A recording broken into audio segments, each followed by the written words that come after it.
Well, good afternoon. Good afternoon and welcome to another of our Webinar Wednesdays, Managing Your Small Business Through the Pandemic series. This is number 68, episode number 68 this week, on a series that started way back on March 18th. Seems so long ago, doesn't it? March 18th, 2020. So good afternoon again. My name is Kelly Bearden, and I'm the director of the CSU Bakersfield Small Business Development Center, or SBDC. And we got a great program today. Really going to get into the economics and get into a lot of what's going on generally in the economy, and really a time and period that we've really never seen before. Sure, we've came out of economic downturns before, but an economic actual caused pandemic disaster for small businesses and other businesses across the country and globally. So we're going to get into a lot of those ramifications today with our special guests, Dr. Aaron Hegde and Dr. Mark Evans. But first, let's talk a little bit about not only the SBDC program, but some of the programs that are out there to still assist small business owners get through this crisis. We are part of the America's SBDC program that dates all the way back to about 1980 and is in all 50 states and a number of US territories around the world. And in addition, in California, we have 5 regions. And at CSU Bakersfield SBDC, we're part of the Central California region, the region of Central California from the Pacific Ocean to the state of Nevada, all the way down to Kern County in the south to Mono County in the north. And in there, we have 5 centers that can help your businesses with issues that you might have, pandemic related or otherwise. So do take advantage of that. Our office will be reopening. We'll have some big news on that soon. Reopening physically the first week in August. And we have other centers throughout the region in Clovis, Merced, Modesto, Salinas, and in San Luis Obispo. So take advantage of those resources. And a big thanks to our sponsors that help us do Webinar Wednesday on a every weekly basis, at least right now. And that, of course, includes the SBA, powered by SBA, the U.S. Small Business Administration, and CSUB, School of Business and Public Administration, the County of Kern County, California, Mid-State Development, where we are live today from, and also the California Governor's Office of Business and Economic Development. So thank you all. And so what's up today? What is new today? And opening momentum continues for small businesses. We're still seeing a lot going on very favorably for the momentum that's going on with small businesses as it continues. We are running into some issues we've been talking a lot about in the past, and maybe we'll cover some of that in our poll today. And some of those issues are related to not only the jobs problem that we were looking at, but it's also looking at the supply chain issues and some of the inventory that's difficult to get for a lot of businesses that have any type of business right now, it seems like. Last week, we focused a lot on restaurants and talked briefly about the restaurant food chain for meat, and knowing that between that meat prices for restaurants right now they're experiencing are oftentimes 2 to 4% or 2 to 4 times higher than they were pre-pandemic. And we see what's happening on car lots, but we have a lot of what's going on with our supply chain, and we're going to, I'm sure, cover that a lot in when we get to the economy and what's going on there. So we're going to have an RRF update. Of course, you know the RRF is the Restaurant Revitalization Fund, and an update on the very latest. Talked last week about some of the issues going on. The big issue, of course, was a June 14th lawsuit that the decision was reached on. The lawsuit was originated in April and May and was filed saying it was discriminatory, and a appellate court agreed, I believe, 2-1. And that has thrown the program into total flux for what has been happening. So we're going to have a little bit of an update. There's been a lot of silence on that particular topic, but we do have a few things more to share with you and maybe some suggestions as you kind of wait out if you have a Restaurant Revitalization Fund application that has not been funded and is still in the process queue. So we're going to talk a little briefly about the larger child tax credit that is on its way. Passed in the latest stimulus program, the latest package includes the child tax credit. And of course, it's different than a regular tax credit where it's usually applied on your tax return, where this is going to be prepaying 1/2 of your tax credit for those that have eligible age children. And actually, I believe it's something like 88% of the children will actually qualify, or actually their parents will qualify for this tax credit. Not much today on PPP forgiveness, but please recall that if you have a fairly early 2020 PPP loan, that to get full forgiveness on that, or to get forgiveness of any kind, you have to do that within 10 months of the end of your covered period. So I think we're going to start seeing some dates in July and also in August where that 10-month period is going to be coming up. And this is really a deadline that really needs a lot of attention. I know the statistic nationwide is about over 70% of the small businesses that received the 2020 version of PPP have already received forgiveness. But really, if you haven't done it yet, and a lot of people have mentioned that their lenders have been really slow to opening their PPP portal. And remember, we had over 5,000 lenders. So lenders are going to be handling this process differently. I talk to people every week about some of the issues that are going on with their particular lender and the PPP process for forgiveness. So keep that in mind, please. One kind of interesting thing, since I had to come up with some economic research because of the distinguished guests that I have this week. And what I did was, of course, stick with small business and something that was in a periodical. My research goes deep, really the finest newspapers, magazines, online sources, or anybody that'll tell me anything. So 2021, we'll talk about my economic contribution today, and we'll talk about some more relief programs, more pandemic relief programs, your questions, and also a poll for today. So let's start with two of our poll questions that were offered just over 5 weeks ago. So it was a timely as we begin to move away from the pandemic and see reopening happen. 5 weeks ago, we had a poll and we asked a couple of questions, and I'm kind of curious to see if your point of views have changed in 5 weeks. That is the purpose for me asking a redundant question from 5 weeks ago. So let's get to the first question. And as we move out, what do you see as your biggest challenge? And launching that poll, is it bringing back customers? Is it that supply chain and sourcing products and materials for your business? Is it hiring or retraining? Or is it maintaining a safe workplace as we move out of COVID? So jump in and vote. We're seeing a good representation so far. We have almost 30% of you in. And it's your biggest challenge. Is it customers? Is it sourcing product materials? Is it the hiring process? Or is it maintaining a safe workplace? So 42% of you are in. Gonna wait just for, I'm gonna hold out for a few more because, you know, I have economists here and they like a large sample size. So moving it on up, we're almost getting to 50. We're gonna close this poll. Jump in, you still got a second. Okay. Here we go. 50% of you are in. We're ending the poll, and we're going to share the results with you. And we have 50% of you that are still see your biggest challenge as employee hiring or retraining.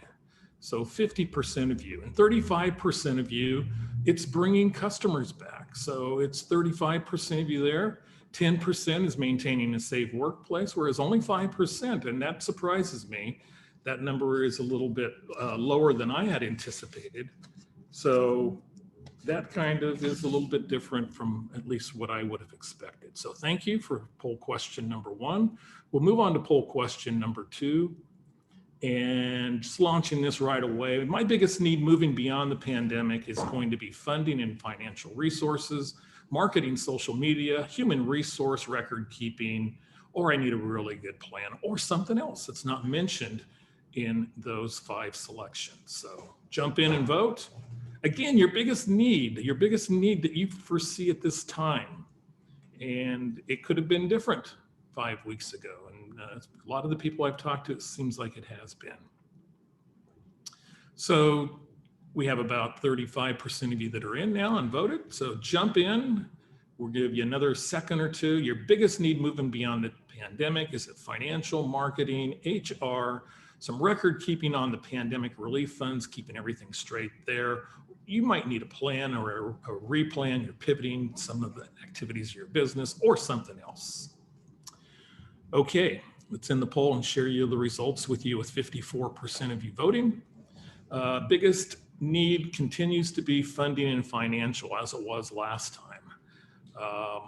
But record keeping on pandemic relief funds up to 22%, as we're seeing a lot of regulatory things and a lot of changes, such as the Restaurant Revitalization Fund, where you will be putting, if you received one of those grants, in the portal your expenses as you spend them.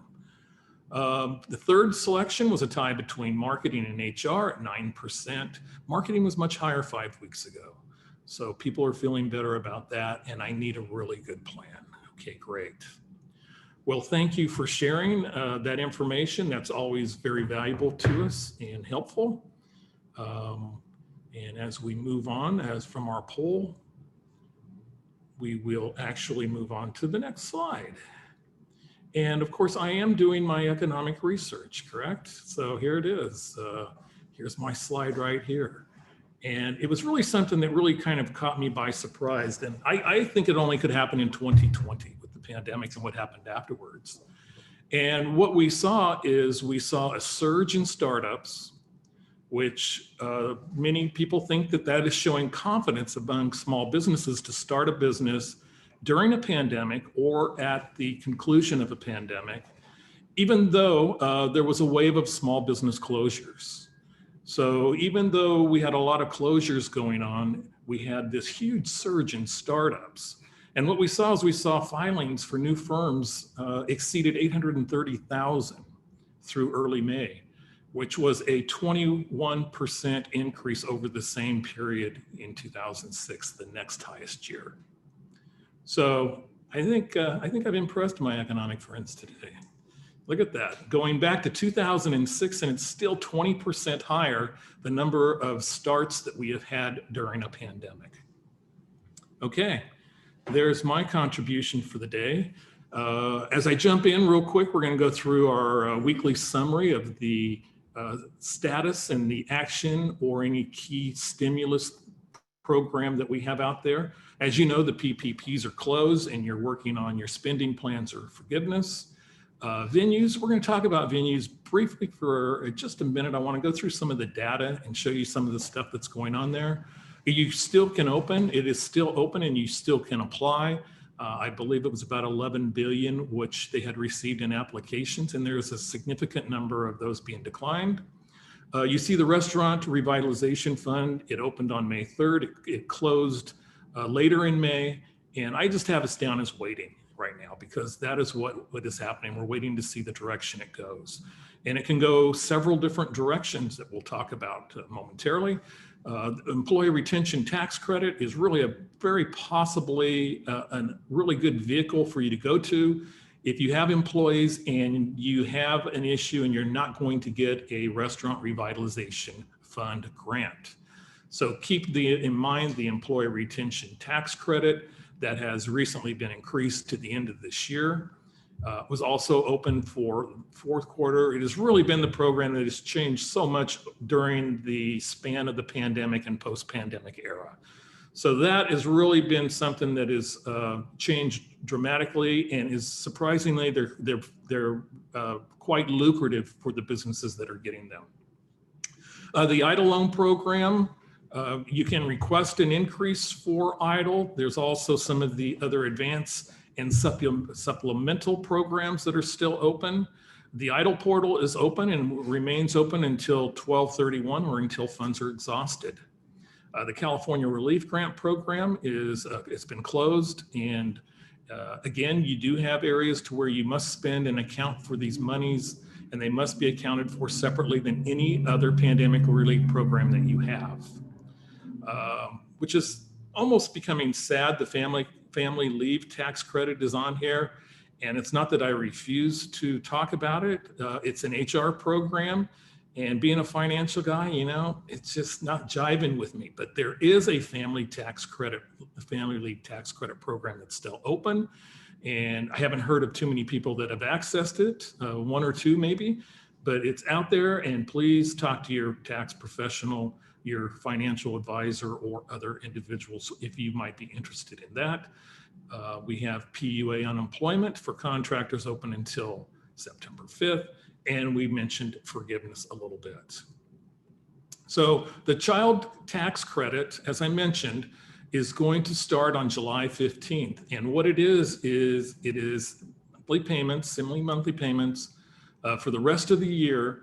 And what it is it's an advance on that credit. So it will reduce the amount of the tax return you get in the following year. But it is basically a program that is trying to get the money to single parents and others that can really help those.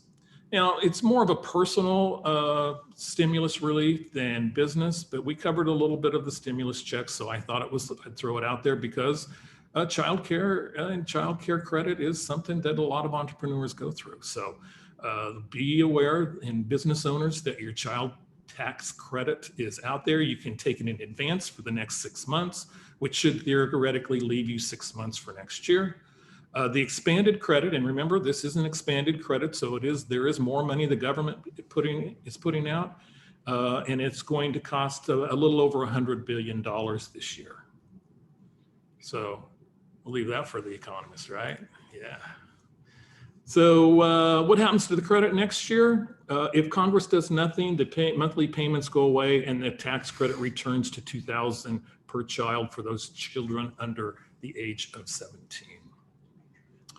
Okay, so quickly, I know there's not many of you out here with the shuttered venues, and not a lot of you that actually have this particular program. But what I want to do is I want to jump in and share this information with you really quickly. We've seen the information like this with PPP. We've seen it, shared it with EIDL. By far, we've shown it more over the last 15 months on the PPP program. EIDL also has this data. SDOG has this data, the Shuttered Venue Operators Grant. Really, the big thing here is SBDC has made 52% decisions on 52%. I get a tremendous amount of frustration from the limited amount of clients that we have that have applied for this. It is a process that's taking long. They hope to have almost all of the applicants a decision on them by July 4th. So I know it's been frustrating, and you go to your portal, you find out what's going on, and your portal says it is in review. And it is in review, and it's been in review for a month or two. So SBA did make some changes on this, and it's just that this is the information that is available if you're interested. I'm not going to spend hardly any time on there. The only thing that's interested from this point of view is I mentioned EIDL, PPP, SDOG. There isn't a database on there that is sharing information on the Restaurant Revitalization Fund yet. And there are so many questions that are still up in the air there. I guess it's just, maybe it's webinar job security. Tune in next week. Maybe we'll know more. Okay, so some of the other things with the restaurant revitalization kind of shows you the need. The restaurant industry says they lost $290 billion in sales, 90,000 restaurants permanently closed. And I've talked to plenty of people that aren't restaurants and saying, why is so much money going to restaurants and not other businesses? So I hear the pain from everybody on a lot of this stuff. The thing that's maybe a little bit new as far as an update that we can provide for the Restaurant Revitalization Fund is that last week, perhaps on June 23rd, under the cover perhaps of Webinar Wednesday, the SBA notified more approved grantees that their grants would be canceled. Last week, we talked about 2,965 people who went through the portal process and then were declined, or they were told their process was on hold. And apparently an unknown amount last week on June 23rd were kind of told the same thing. They were told that their grants would be canceled. I believe the original 2965, some of those ended up being funded from what I've read.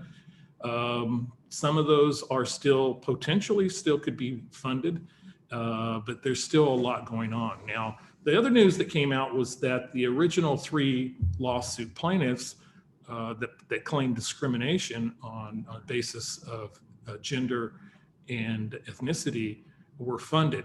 So as damages for them winning that particular lawsuit, those 3 restaurants, one in Texas, Tennessee, and Pennsylvania, were funded to the tune of about $1 million. So forward, we have a lot of uncertainty on how much money is left in the program, because we know of a lot of businesses here in downtown Bakersfield, even that have been funded already in this program, that were in the portal the first day on May 3rd and funded by the end of the week. So there's a lot of uncertainty going on. I wished I had more information. I hope to have more next week. So the other thing is, and this I just mentioned before we move on, is that the employer retention tax credit can be used with the RRF in conjunction. But right now, if I thought I was getting a restaurant revitalization grant and I'm not, and I hadn't applied for the actual employee retention tax credit, my energies would be focused there.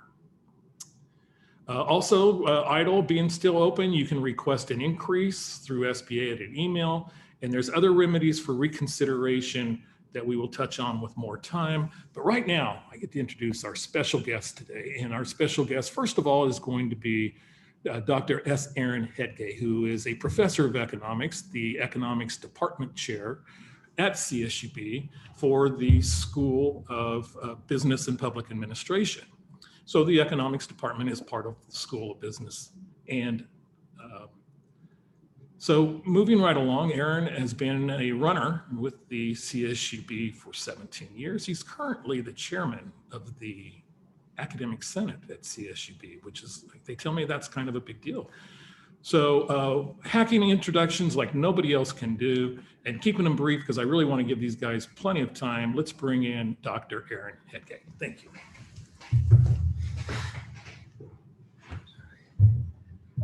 Thank you, Mr. Bearden, and it's an honor and a pleasure to be here with all of you. Thank you for the opportunity.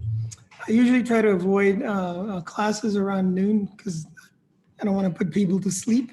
So I'm going to do my best to not do the same here, is try to keep it informative and entertaining. So, and thank you for having me here. So I thought I would today, I was asked to talk about immigration and the importance of it. And you can see how it's always in the news talking about immigration and policies and such. So today I thought I would talk a little bit about immigration basics and some trends, different documented and undocumented immigration, some policies, and then try to relate immigration to small business. So when you look at immigrants, and there's about 47 million immigrants in the US, you can divide them up into 2 categories, those that are documented and those that are undocumented. And the undocumented are about 10.8 million. And this is an estimate because it's very hard to find out exactly how many are undocumented. The fact that they're here without documents means you're not really sure how many there are. And then the documented, there's about 36.2 million. And within each categories, there's different ways. So an undocumented person, and also sometimes some people refer to them as illegal and things, but in the literature, most of it we just refer to as undocumented. And they could come here as 2 ways. The one that everybody's, I'm sure, familiar with, which is by crossing the border. And if you don't get caught, then you're in the US and then you're here as an undocumented immigrant. And the other category, which you don't hear much about, is the visa overstays. And these are individuals that come here on a visa, maybe a tourist visa or some other visa, and it expires and they don't leave. So we'll talk a little bit about that as well. And then within the documented category, there's a few ways you can get the documentation to come to US and legally migrate. One is the asylum or the refugee status. And you hear about this in the news at the border, the southern border. A lot of folks are claiming they want to be refugees, and it could be political or whatever. Another one is the H-1B visa, which is the work permit. So these are typically for somebody that has an education, higher education, and is doing a job that really no American is qualified for or is willing to do. The largest category of documented immigrants is the family reunification category. And then, of course, they're the student visa, who are not necessarily immigrants, but they're visitors legally and stay here for a period of time. So we'll go through each of these categories. And if you look at the US as a whole, from 1850 to about 2016, and the data more recently is also very relevant, similar, you'll see the shift in the orange bar is the percentage of the US population that is made up of immigrants. And the blue line is the number of immigrants that you see in the US. And you can see that more recently, the percentage of immigrants in the US is about 15%, or about 47 million people. So the documented immigrants, these are about 3/4 of all immigrants are documented immigrants. So 77%, or as I said, about 36 million people. And so when you look at the college educated immigrants, these are the ones who would come under H-1B visa.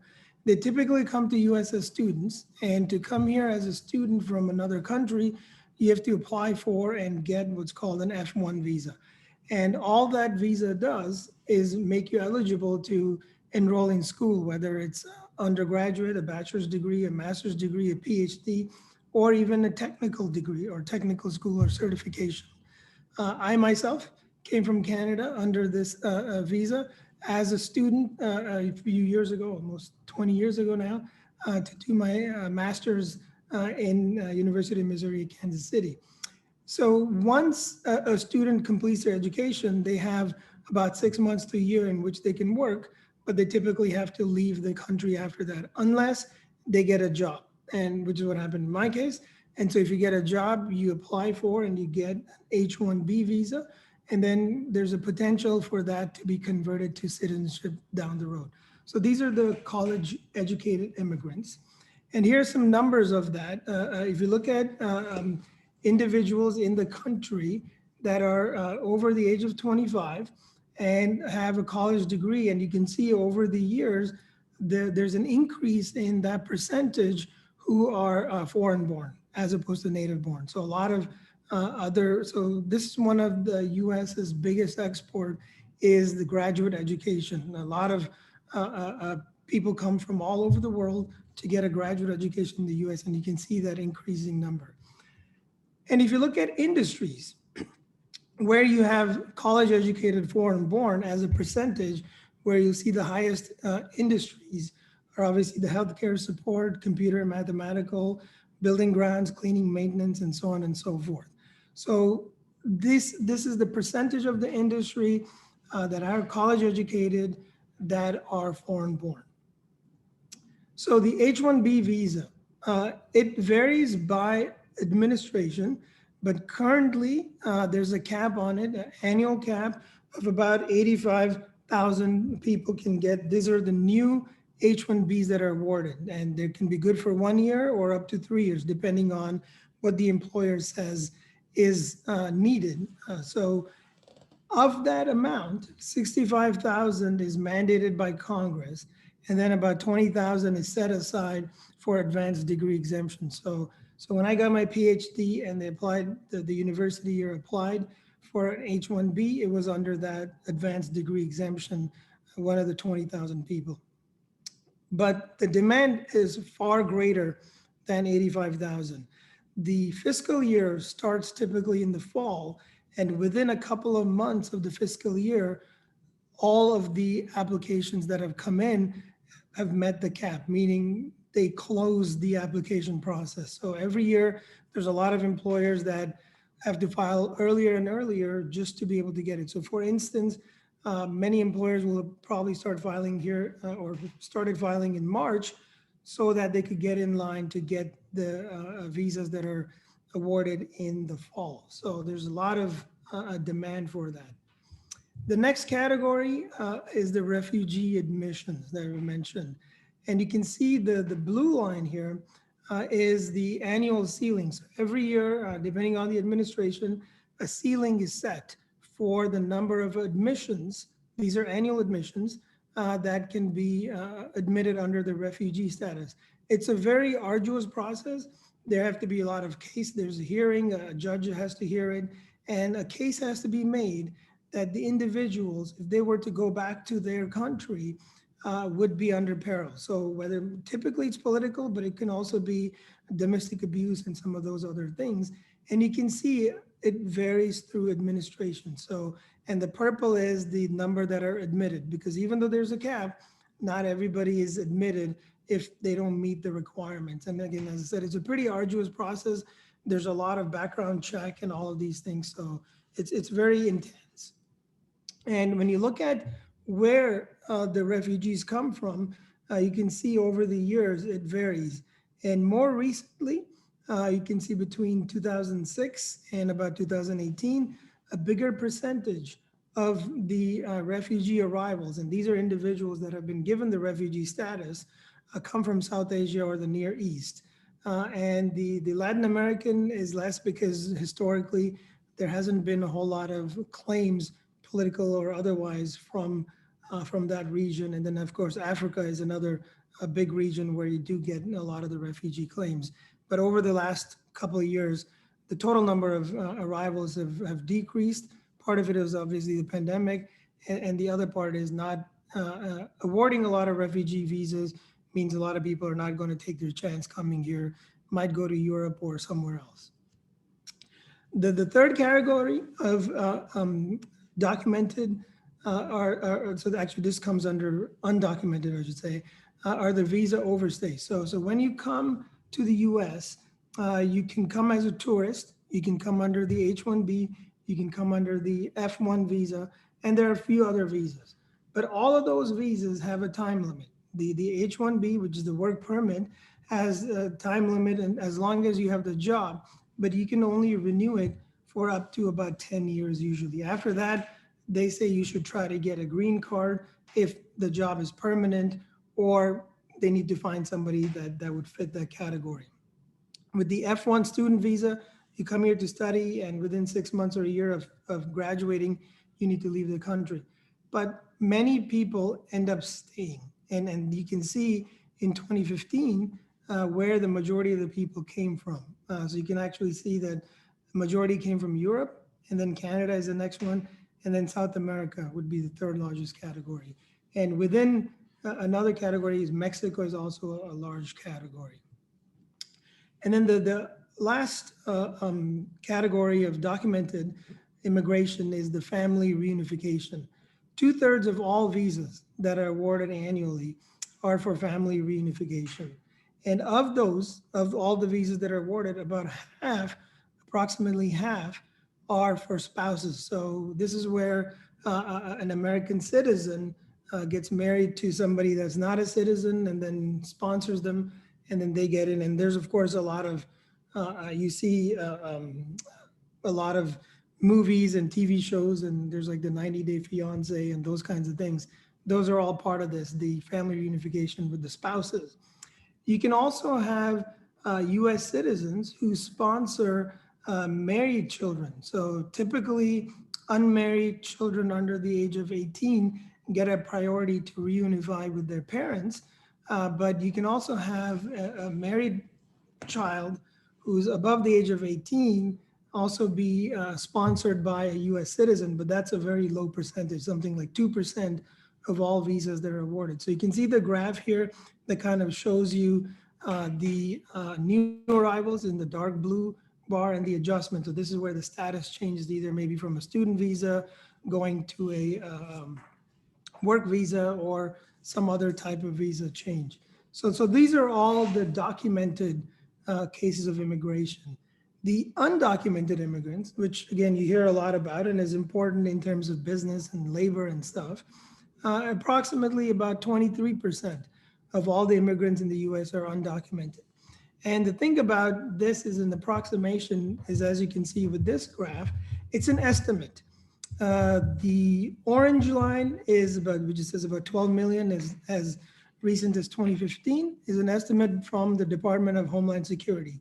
And the other ones are various research centers that are very well known for their studies on immigration and things like that. And it's their estimate. So it's within this range of about 10.5 to about 12 million. And then it depends on the year and how they estimate it. But you can see that the numbers have kind of declined from a historical high of about in 2007. And there's a whole lot of reasons why you would have immigration, undocumented immigration. Typically, there's what we call like a push factor and a pull factor. Push factor is where something's happening in the country, economically, let's say a downturn that pushes somebody to go to another country, so typically the US, or a pull factor might be there's something that's happening here that draws the people to the US. So because of that, you could have the undocumented. And then when you look at it, the largest component of undocumented immigrants are from Mexico. But as you can see from this graph, that percentage is decreasing.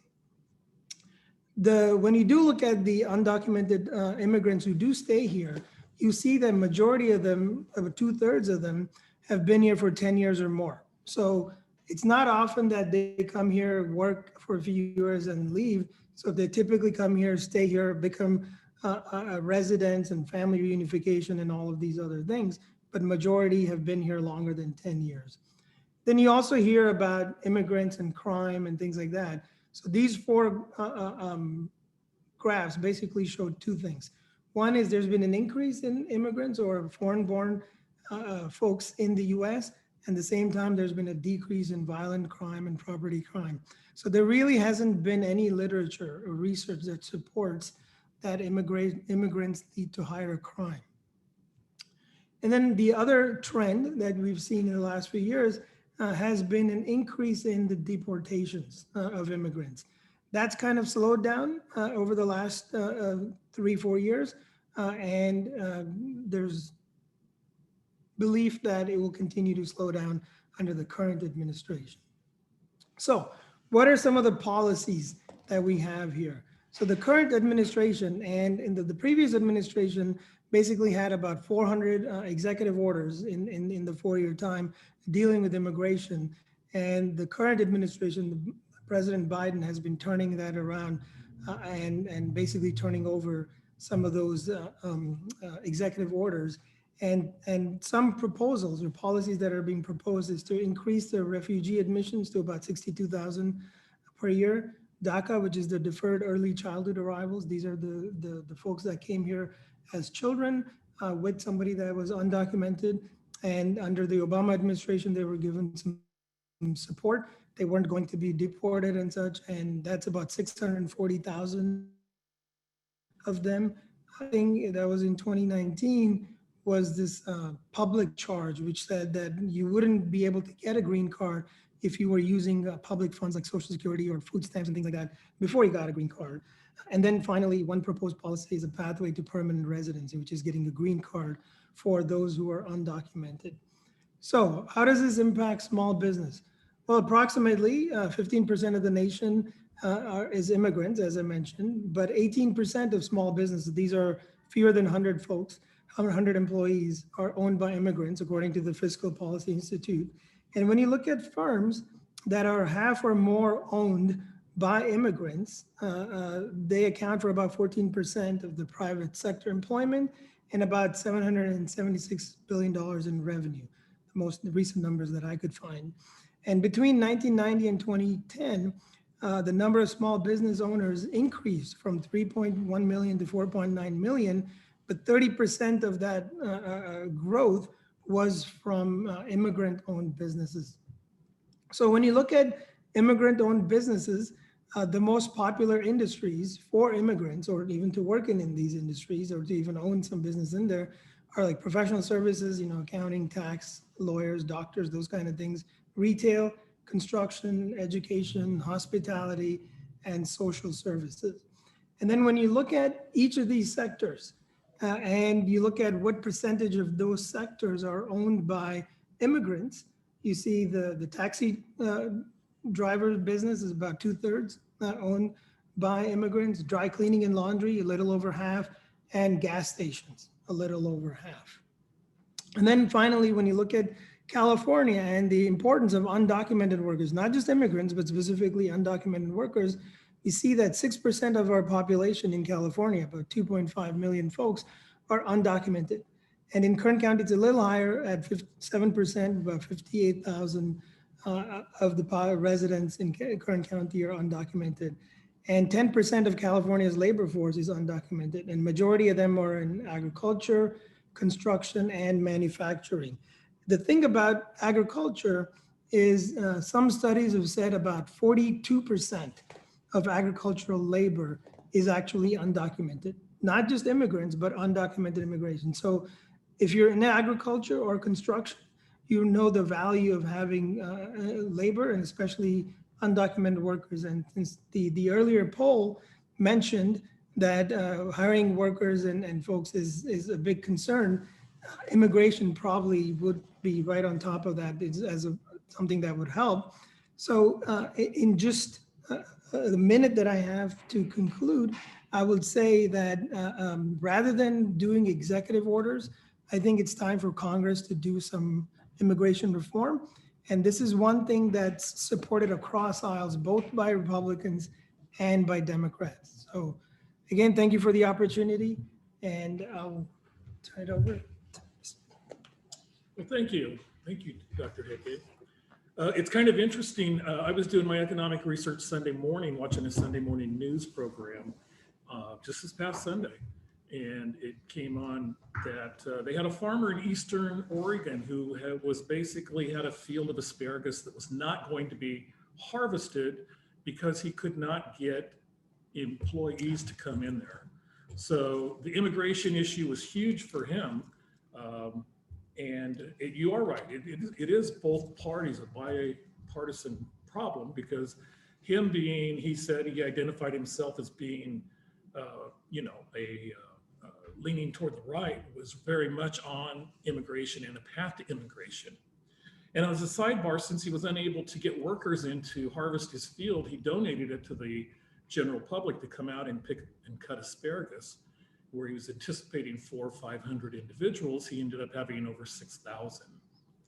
So fortunately, it looked like he was able to absorb that economic loss, but it really kind of showed you the longer term and the short term issues that we have with immigration policy and how it reflects on our small businesses and even our bigger businesses.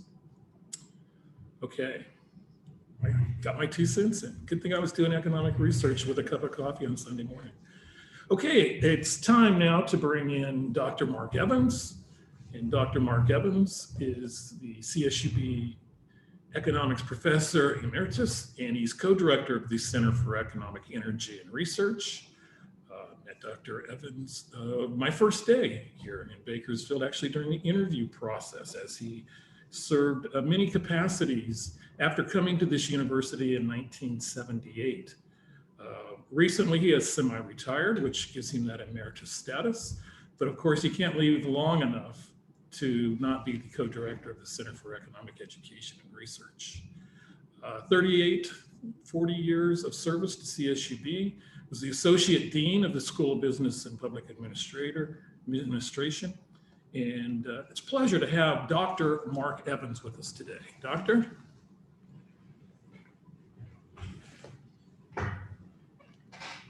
Okay, thank you for inviting me, Kelly, and thank you for all of you that are out there and that are listening in. So what Kelly asked me to talk about a little bit is everyone's concerns about inflation. So basically what I'm going to do is I'm going to just start out and very briefly talk about how economists think about inflation, what the recent trends are, what the Federal Reserve's monetary policy stance is, what their rationale is for believing that's the way the economy is currently working. Then we'll look at a couple professional forecasts, and then we'll kind of look a little bit at what's ahead in terms of the fiscal stimulus that hasn't hit yet and what that's doing in terms of future inflation worries. And then we'll end with a caveat regarding how this information might be useful if you own a small business. So how do economists think about inflation? They basically say there's three buckets, and inflation is the sum of these three buckets. The most important one is inflationary expectations, what people think is going to happen in terms of prices. The reason this is so important is it's self-fulfilling through the wage price cycle to the extent that it's suspected to be sustainable. And then secondly, my arrows are in the wrong place. Oh, there we go. I see it. Okay. Whatever that bedrock of inflation is based on expectations, there will be an upward or downward bump based on demand forces. And what that means is based on whether the economy is running over or under capacity. Historically, we've thought that inflation trigger that tends to increase inflation is when the unemployment rate hits around 4.5% or 5%. In other words, when inflation or unemployment is greater than that, inflation tends to wind down. When it's less than that, it tends to ratchet up. And then thirdly, there's a transitory upward or downward drift that tends not to be persistent but temporary based on supply shocks that may hit a specific industry. These tend to dissipate when the market readjusts. The interesting thing about the pandemic is it's created a situation where the supply side or supply chain disruptions are really hitting across the widest swath of industries and markets than it ever has. Typically, they're isolated based on weather or an earthquake in a location or something like that. But this is unique in that you basically have a supply side disruption in every industry through the labor market.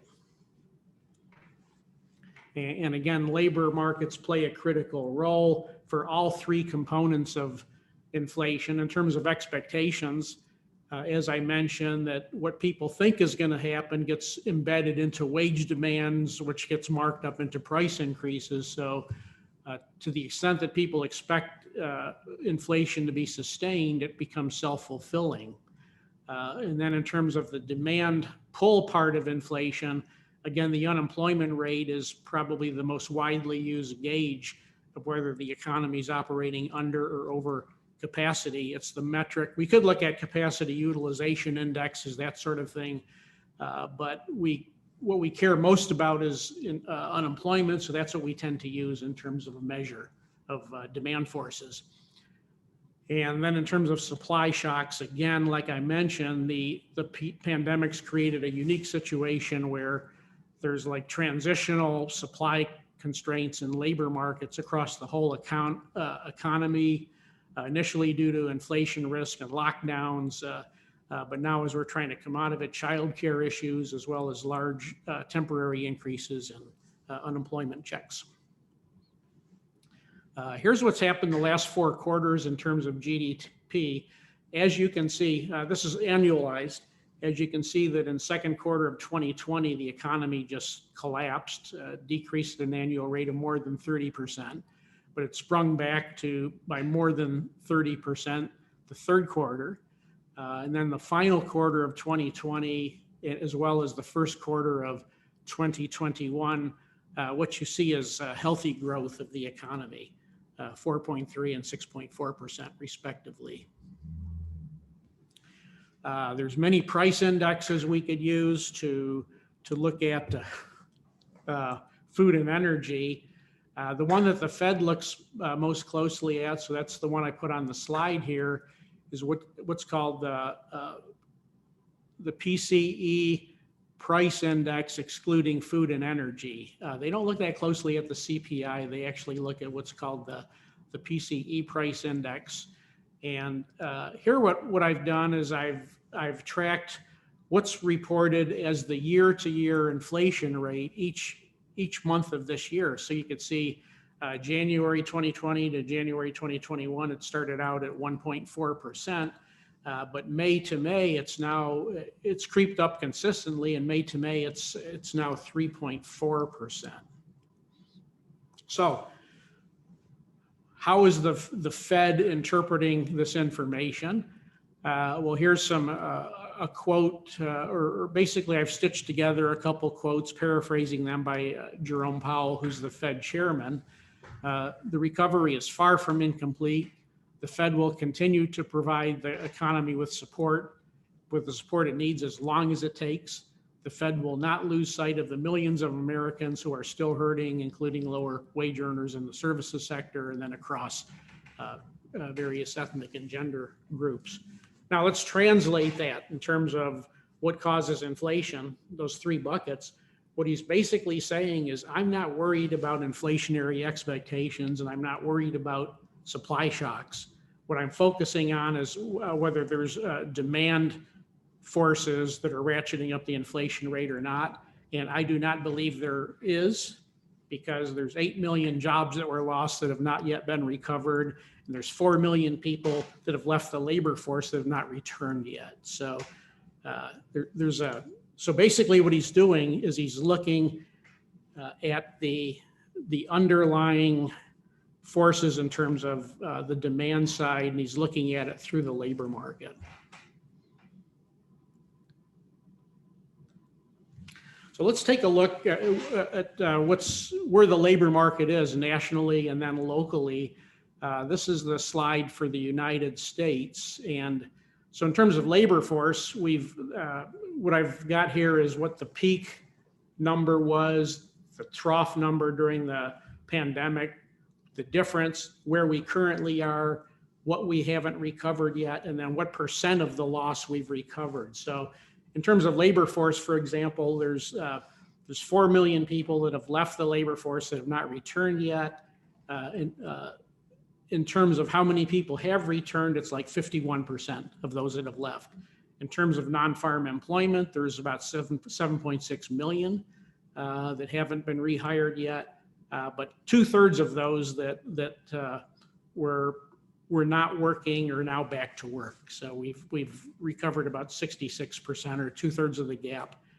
In terms of unemployment, there's 3.6 million more that are still unemployed now compared to the pre-pandemic peak. But of those unemployed, about 80% are no longer unemployed. Kern County, a little bit different, similar trend. In terms of labor force, we're about 13,500 lower in terms of labor force than we were at the peak. I crudely seasonally adjusted these numbers for Kern County because they bounce around so much from month to month due to agriculture and other seasonal factors. We've only recovered 10, out of the people that left the labor force, only 10% of them have returned at the county level. In terms of employment, we still have about 23,500 jobs that haven't been recovered yet. We've recovered just a little over half of what we lost. Our unemployment, we've still got about 10,000 more unemployed than pre-pandemic, but that's dipped. That number of unemployed has gone down about 3/4 or so.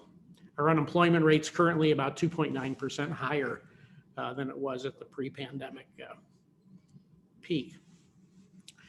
Cut to the chase here. I'm going to skip this slide. The point I'm going to make in a minute is that the economy has an underlying trend, which is represented by this line. And what's reported in the paper are year-to-year percentage changes. And if what happened at the beginning of that year was sort of off of the trend line, or what happens at the end, what's going to be reported is a distortion of what the underlying change actually was. And this is really important for what's currently happening in terms of what's being reported for year-to-year inflation. So what this chart shows is what's happened to a price index from fall of 2020 to March of 2021. And the dashed line is kind of like what the trend was if you go backwards, and where it dips way below the trend there, that's the early stages of the pandemic, which just really chewed the heck out of the prices due to collapse in demand as well as other factors. So what's happening here is, like last report we have is May to May inflation. Well, May 2020 was so far off of this trend line due to unique forces that were non-fundamental that if you calculate the growth rate of prices between May 2020 and May 2021, you get something that's grossly understating the true dynamic of what's happening. And this is likely to continue through June or July in terms of the year-to-year reporting of inflation. If you use the CPI or anything else, you get a similar result. Now, okay, what's interesting about this is if you then look at, okay, well, where are the recent prices coming from? In terms of the CPI basket of goods, you could take out 83% of that basket, look at what's happened to in prices in those areas, and they increased just 0.2% over the last year. So that's 17% of the basket, which is what we read about in the paper, meat prices, gasoline, airline tickets, used cars, et cetera, are basically accounting for the entire increase in inflation. So it's clearly something, dislocations in specific industries rather than the overall economy. This is a chart. Kelly, do people have access to these slides afterwards? Or? Yes. Okay, so I'm not going to obviously go through all these numbers. You can access them later. But what this slide shows is what the Federal Reserve Board members, the board members, and the presidents of the individual banks are surveyed in terms of what their forecast of the economy is. And then the Federal Reserve Bank of Philadelphia, they do a survey of professional forecasters, which, all the people that are actually in the business of making professional forecasts, what do they think is going to happen? And I think the bottom line of this slide is it's just not a guy named Jerome Powell out there saying what he thinks is going to happen, but everybody that's kind of a serious forecasting, their estimates are in kind of a narrow range that is not an outlier in terms of what he's saying is going to happen. So for example, the Fed members think that GDP will grow by a healthy 7% this year, but they think, by 2023, it'll be down to about 2.4%. The unemployment rate, they see graduate or decreasing significantly this year to about 4.5% by the end of the year. And then they envision it kind of stabilizing at some point at around a couple of years out at 3.5%, inflation about 2%. So where are we? Well, the CARES Act was about 2.2 million in March of 2020, an additional 900 billion add-on in December 2020. It really was needed, and it did rescue the economy from falling off a cliff. Okay, the Congressional Budget Office estimates that we're not at full employment, but we're off by about would probably take about a stimulus of 50 billion at the early part of 2021 and falling down to about 20 billion by the end of the year to get us to full capacity. So somewhere, 50 to 20 billion a year is needed. The $1.9 trillion American Jobs Act is going to pump in about $150 billion a year when what's needed is something maybe between 50 and 20 on average throughout the year. So it's huge. The compromise that was offered by Republicans was, I think, for $600 billion, which would have been about a third of this. And roughly what's happening here is it's 3 times larger than is probably needed. So what's happened then is Larry Summers, who's really a leading Democrat economist, but he's kind of gone rogue on his party. And he says that there is now really a significant risk of sustained demand pull inflation that's going to cut the timeline to when the Fed has to tighten for inflation. And then he says history tells us that monetary policy is a blunt instrument that can't be fine-tuned. So whenever you start tightening a little bit, what usually ends up happening is a recession. So in conclusion, I think the Fed's made a compelling case that what we're seeing in terms of inflation today overstates what's happening.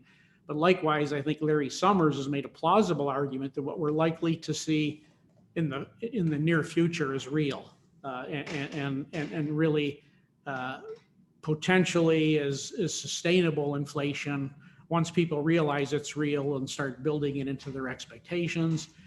This is before the $1 trillion infrastructure package that was recently approved. So that would add to his concerns. Now, what's Mr. Powell's history? He's actually favored preemptive strikes against inflation in 2013, 2015, 2018. So he is historically an inflation hawk. He happened to be wrong each time. Inflation didn't increase. The reason was he thought we were at the inflation trigger, but what happened is the economy obviously can possibly sustain an unemployment rate of 3.5% before inflation starts accelerating. So he's learned. I guess the question going forward will be what actually is that trigger? Is it closer to the 4.5% to 5% historically, or 3.5%? I found this quote to be interesting. One trait Mr. Powell has shown, including in the 2013, 15, and 18 episodes, is a willingness to pivot when evidence emerges that his judgment is wrong. The best hope for the economy is that his pilot's view of the horizon is correct. The second best hope is that if it turns out to be wrong, he quickly adjusts. I think he does have that capacity as a professional to not dig in and to be adaptable. Final caveat, okay, Kelly tells me bring it to small businesses. Why should they care? Well, I'll ask you, as a small business, is your concern general inflation, or is it the price of beef? And I ask that because really they have different causes, and it's important to you to figure out which you're concerned with, or if so, and for what decisions are you concerned with one, for what decisions are you concerned about the other, because you shouldn't confuse them, because there's really different information that you should be accessing depending on which one you're really most interested in. And with that, I'll turn it back over to Kelly. Well, thank you, Doctor. Fascinating presentation, I must say. And Larry Summers, he was, if I'm correct, he was the Treasury Secretary for Clinton, President Clinton. Yes. Okay. President Clinton had one of those great comments when he spoke to me. The one time he spoke to me, he said, "It's the economy, stupid." Okay. He was talking to me at the same time. He's talking to a lot of us. It's the economy, stupid. Okay. We do have, if anybody's got any questions, I don't see too many questions in the question box. I'll hit the chat box. If not, I'm going to thank our guest, Dr. Aaron Hegde, Dr. Mark Evans, and it's great. We will be back next week for another webinar, number 68. Our special guest will be Kern Economic Development Chairman, CEO and President Richard Chapman. And we're going to have a discussion on the impact of pending legislation on oil production reduction in Kern County on small businesses. And this is something that's personal somewhat, because I lived through when the price of oil here in Kern County dropped from 100 to maybe substantially less. And the impact that it had on small businesses was immeasurable. So always that concern, and we'll be talking about that on July 7th. Again, thank you for attending today. Thank you to our presenters. I'm Kelly Bearden. We'll be back next week. Goodbye, everybody.